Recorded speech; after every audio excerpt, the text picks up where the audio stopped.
A spiritual awakening, usually it's a glimpse. For most people, it's a temporary experience. It's actually a spectrum in terms of intensity and in length.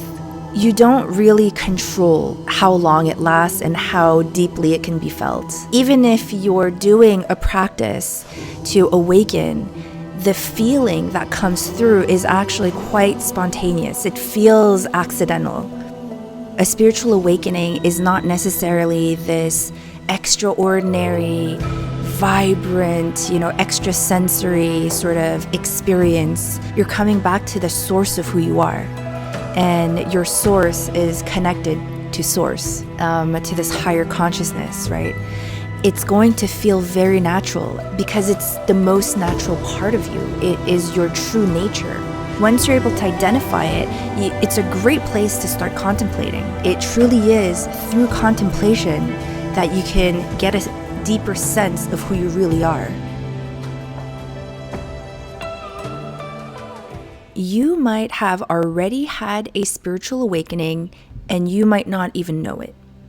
And this is no fault of your own, okay? Spiritual awakening, in the truest sense, it's not something that is really common knowledge right now. I mean, it is in certain regions in the East. And that's why when somebody has a spiritual awakening in those regions in the East, and they call it probably something else, depending on their tradition, their religion, or their culture, they actually know who to look for, they know where to go, and they know what kind of guidance to seek. They know which kind of temples to find. And I can't say that we are quite there yet in the West.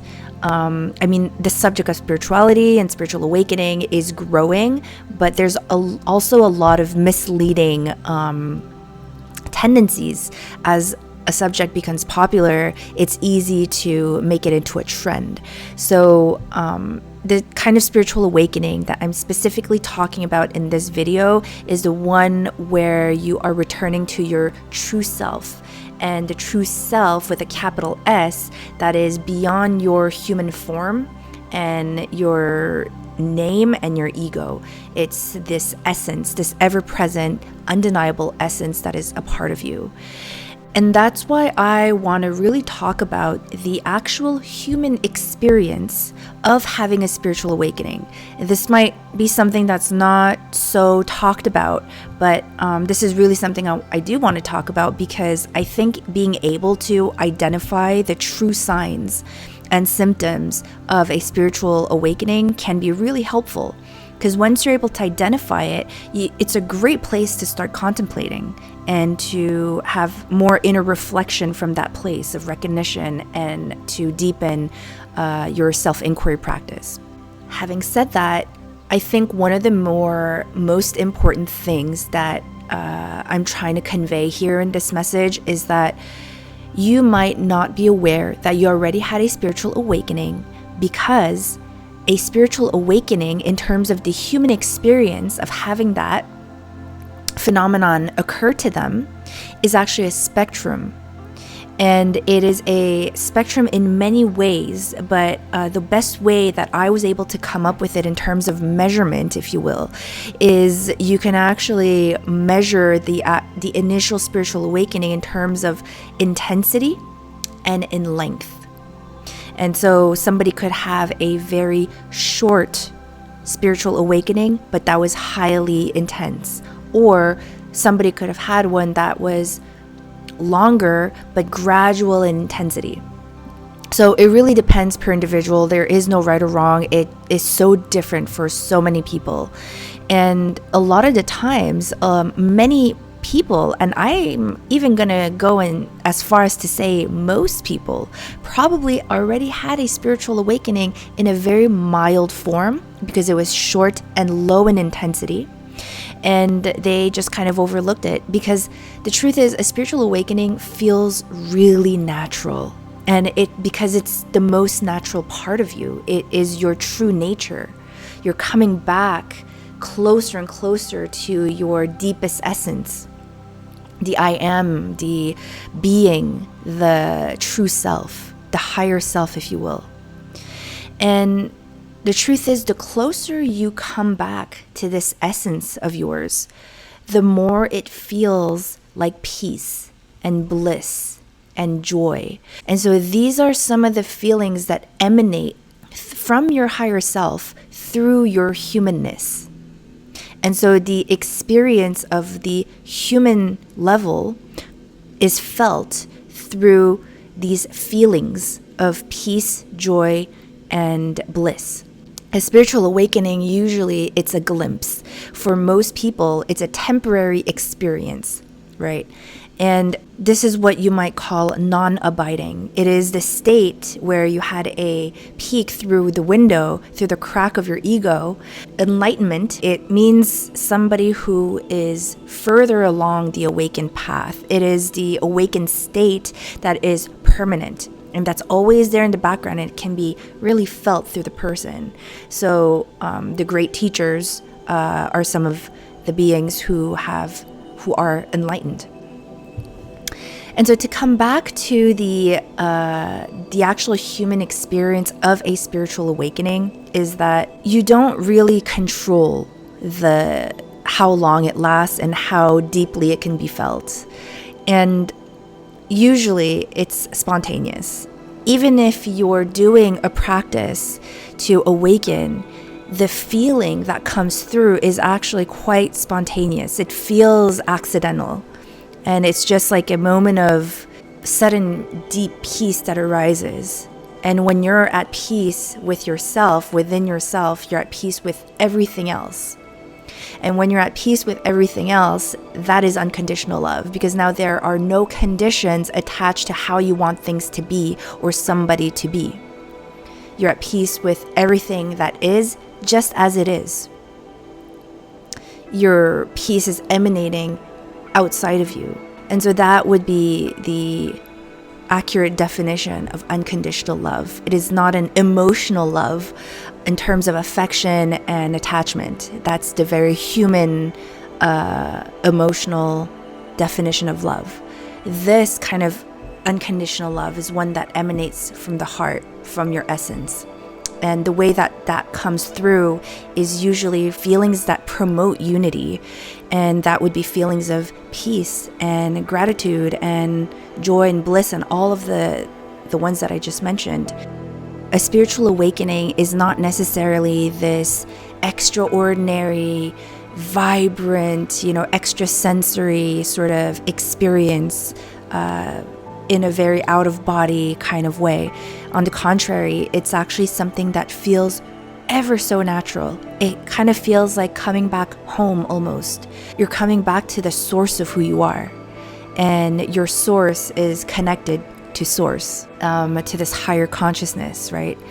It's going to feel very natural. And so if your experience was just 2 minutes of sudden peace that you felt inexplicably, or because you were waiting for a friend and they were late and in that moment you let it go, you were able to find ways to let that go and just stay in that place of full presence and peace.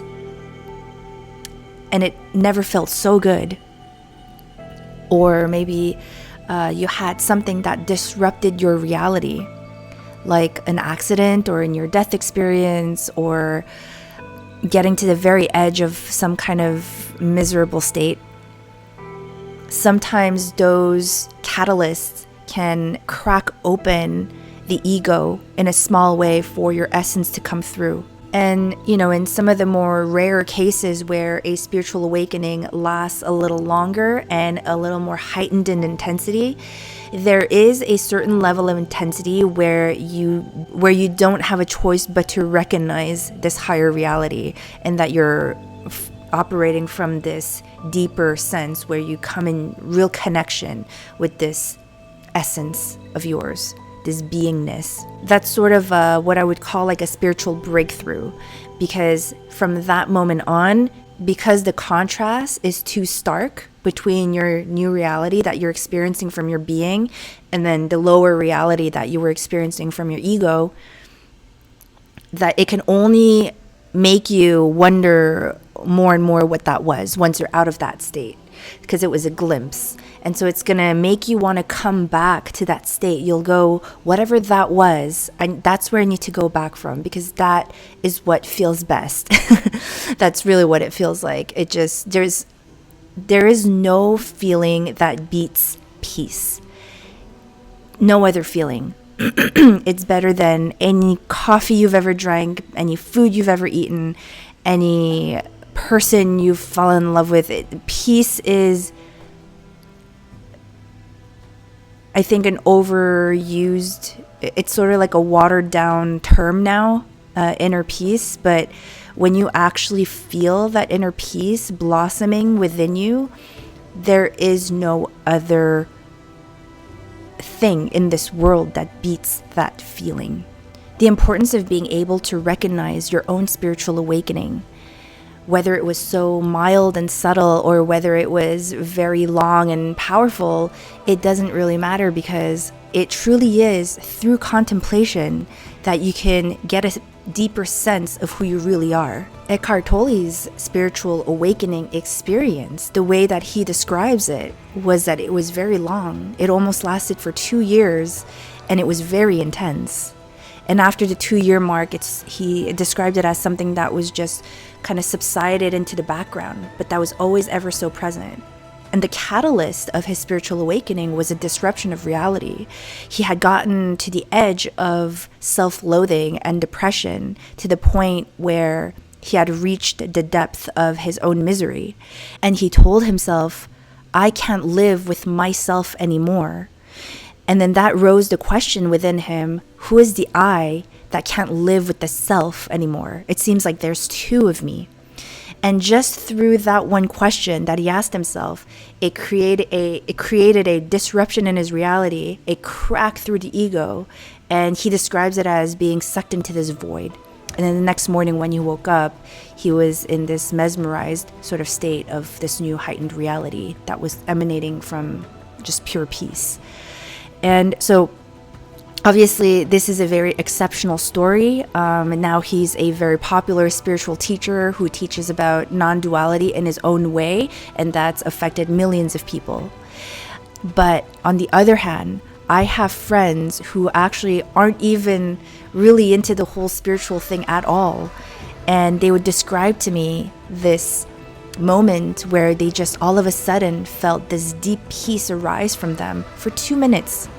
But it was unforgettable. And by the way that they described it, I could tell that that was a spiritual awakening that was just short and mild, but nonetheless memorable. I'm not saying this so that you could claim that you had a spiritual awakening and to reinforce the ego, because it's very easy to do so, especially if you had like a powerful spiritual awakening. You could feel special. You feel like you've been let into a secret, of the world. And that just isn't the case. We're currently at the beginning of a mass awakening, of a great shift, a planetary shift. So it's normal that we're just going to see more and more people awaken. We're at the very beginning. So this is actually very normal. It's part of our evolution. This is where we're headed. But it is normal to go through that. So if you're going through that, just don't judge yourself. You even have teachers like Adyashanti, who would confess that at the very beginning of his teachings, like he had this feeling of arrogance, but that he would just recognize it and understand that that wasn't who he was, and not become so hard on yourself for having an ego, because we all have one and it is okay. We need to stop trying to demonize the ego.